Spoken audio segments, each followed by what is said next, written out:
काय होतं आहे माहिती आहे, आपण रोज सकाळी उठतो, त्याच गोष्टी करतो आणि रात्री झोपताना वाटतं की आज काहीतरी राहून गेलं आहे. मनावर एक ओझं असतं की आपण नेमकं कुठे चाललो. बाहेरचं मोटिवेशन 2 दिवसात संपून जातं. कोणीतरी ओरडून सांगितलं की करून दाखव, तर 2 तास जोशात काम होतं आणि नंतर पुन्हा सगळं शांत. कारण आपण ते का करतो हेच आपल्याला नीट माहीत नसतं. बरं, तुझं कारण काय आहे? तुला का जिंकायचं आहे?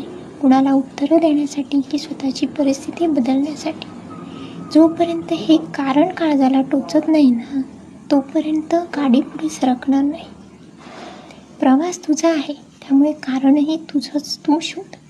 दुसरं कोणीतरी सांगेल त्या मार्गावर चालणं सोपं असतं, पण स्वतःच्या कारणासाठी रस्ता बनवणं कठीण. एकदा शांत बस आणि स्वतःला विचार, जर आज काही नाही केलं तर उद्या स्वतःला काय उत्तर देणार?